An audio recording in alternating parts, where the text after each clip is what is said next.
Hello, everyone, and welcome to the Learn How to See Better podcast. This is your host, Drew Davis, inviting you back in to enjoy another session with me here, where on this podcast we do just what the title indicates. We learn how to see better. And in these first couple of episodes, I've been sharing with you a little bit more about me and who I am, so you have a better understanding of where the information is coming from that I'm sharing with you, because the idea is I want to be able to share with you and teach you how to see better. I want you to learn how to see better, because some of the things that I've picked up in my journey are things that I don't think we're all traditionally taught. And many of these ahas can be ones that help us progress in life as we achieve our overall state of optimum health and wellness in our lives.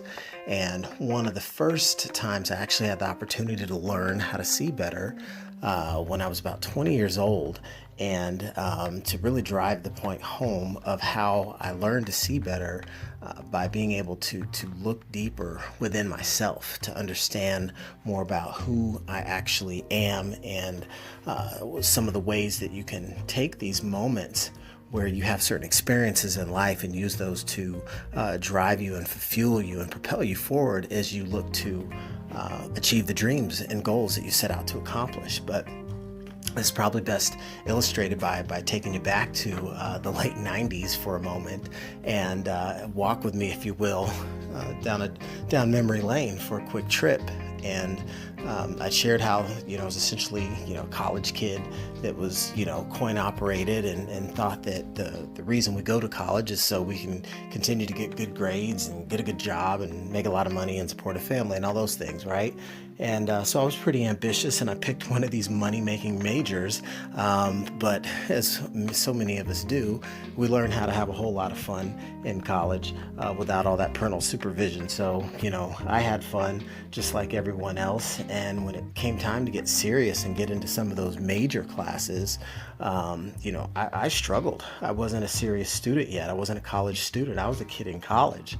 I remember, bombing my first test and just thinking, man, do I even have, what it takes? All of a sudden, this kid that's done well in school all this time has, had some fun off in college, and you get into some serious, engineering courses, and realizing, oh boy, I haven't really been prepared for this level of competition, so to speak. And that for me was a wake-up call, just given the fact that, like, hey, I'm struggling a little bit. And it was almost paradoxical, because it had been maybe spoiled a little bit by having success throughout junior high school, grade school, all that sort of thing. And now I'm studying engineering, and when you're out there meeting people, because college life is a very social time, probably one of the most social times in our lives that we all have. And you meet people, what are you doing, what kind of class are you taking, what are you majoring in, was a common networking conversation question.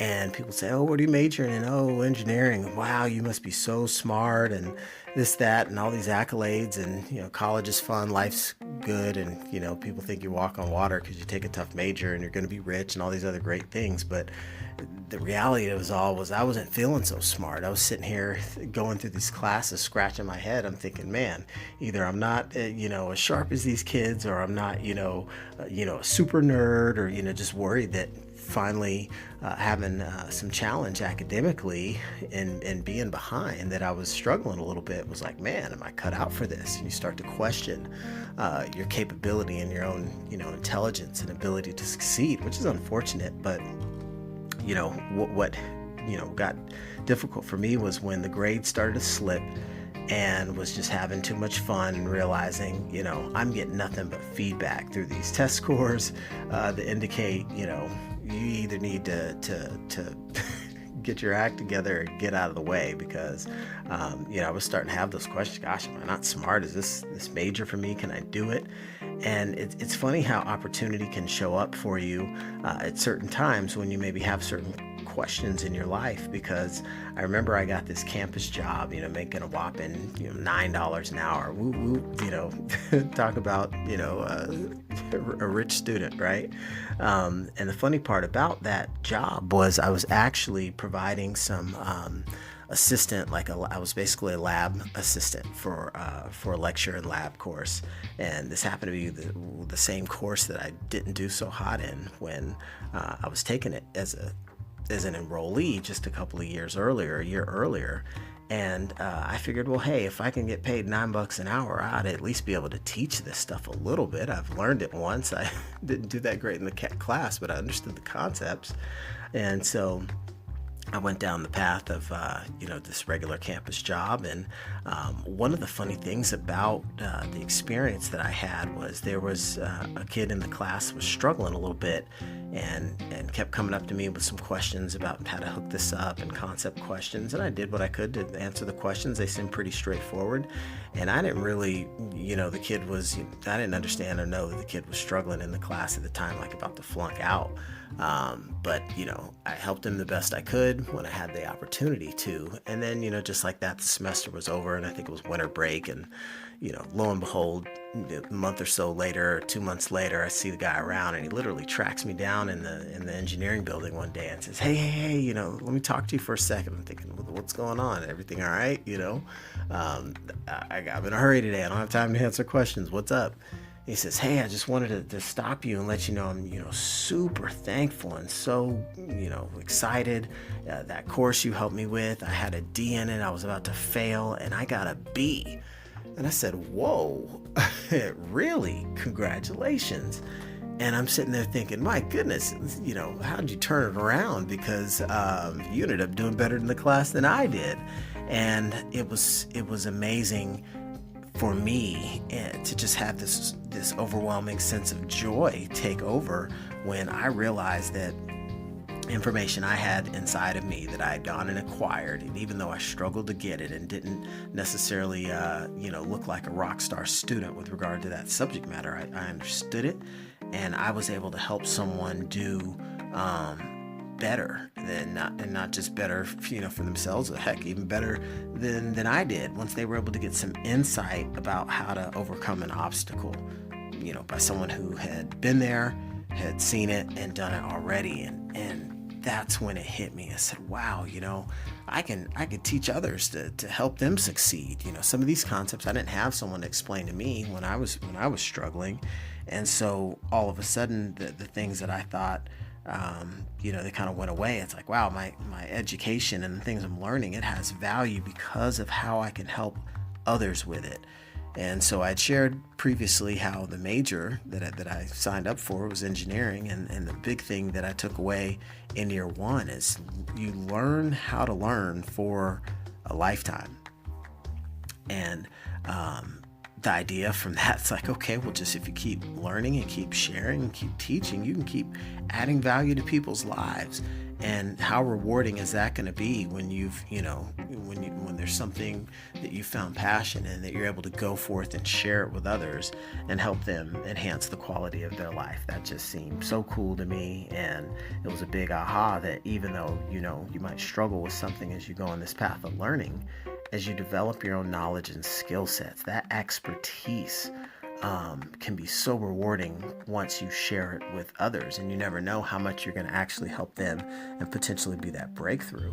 So for me, it was wild. I got, pretty excited about it. I said, okay, well now I'm, inspired to keep learning this stuff. I can do it. Let me go and figure out other ways I can, figure out how to break down some of these complex topics and use my knack for analogies to be able to simplify certain subject matter. And the crazy part about it was I found that the more I learned, the more I would get excited and the more I would share. And it was though the less people cared, because I'd get all jacked up and geeked out on something new I'd learned and then just go spew it on people. And maybe I was a little overexcited and too info-packed, because what I would find is not everyone was too receptive to whatever it was I had to share. And it could be pretty discouraging, right? Feel like, gosh, people don't want to learn. They always, they don't always ask for what I'm sharing, what I'm offering up. And then you start to have the defeating thoughts like, oh, well, you can't make money teaching anyway, or, so what's the value of being passionate about something if you can't, cash a major paycheck and you start to back burner these things by questioning value and eroding the idea that something you were convinced gave you a certain level of joy and excitement, being able to help someone else have a breakthrough. They were in the dark and I had the light, and they came to me and I worked with them and lit their candle, and now we both can see better, and that individual learned how to see better, and I was able to learn how to see better and see into myself that I had potentially a knack for sharing information and teaching. And regardless of what other people say, I know for a fact that the information that I've received and help others with, that I share, is going to be impactful into their world. And it's taken some time, and it wasn't always easy, but I can now confidently say that I've been able to shatter the false beliefs that you are unable to do what you love and make that endeavor profitable. It's like you don't have to look at what you love and say, gosh, am I going to go broke doing that or not? It's more about the ways that you take the resources you have and go forth and be resourceful. And it makes a lot more sense now when you read books like Rich Dad, Poor Dad, and it says, understand why the rich don't work for money. It's like, okay, I get it. It's about the knowledge. It's about the assets that you're actually working for and developing, because you can leverage those. You can help people with those. And that's an achievement that I've had, because to be able to actually turn things that I'm passionate about and go and invest to be able to get new knowledge and ways to unlock certain levels in my own life, and then turn around and share that with other people, is just a fantastic feeling.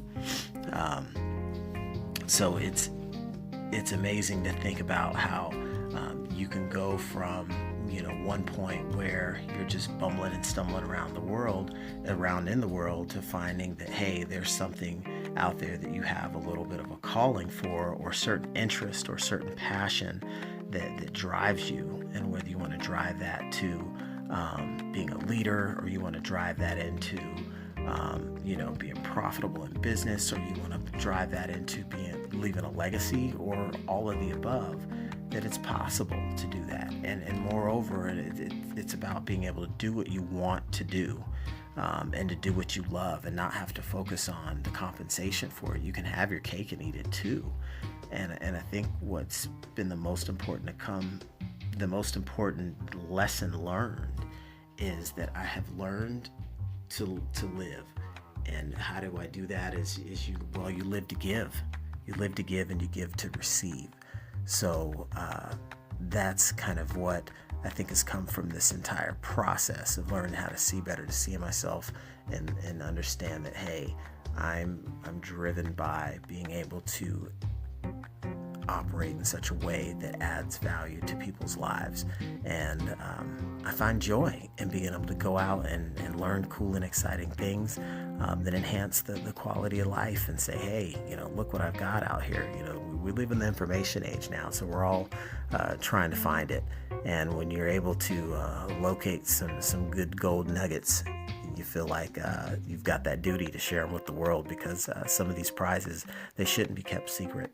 And so for any of you out there, I hope that you're able to see and understand that when you learn how to look deeper within yourself, if you're struggling to find your passion, or you're trying to get clarity on a certain issue you might be facing in your life, it's really being aware of the sensations that go through you, and the thoughts and the feelings, and being able to sort through all of that, and understanding which are the real true signals coming from inside of you that are trying to tell you something and communicate with you. That's the stuff you want to listen to. Those are a little bit more than the gentle nudges that are the voices that speak to you in life. So hopefully you're able to take something from that experience that I had as a young whippersnapper out there, just trying to figure out what he could do to be a little bit more successful in college, and turned around, and it turns out that I found out that by teaching I could receive one of my highest joys, and that would end up developing into something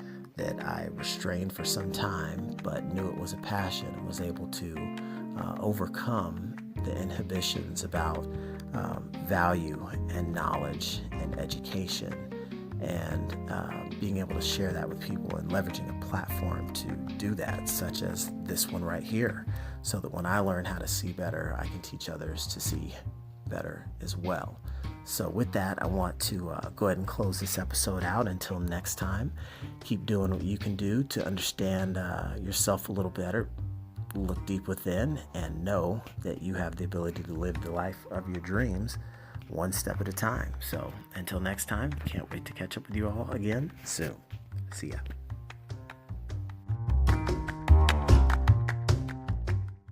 The podcast you just heard was made using Anchor. Ever thought about making your own podcast? Anchor makes it really easy for anyone to get started. It's a one-stop shop for recording, hosting, and distributing podcasts. Best of all, it's 100% free.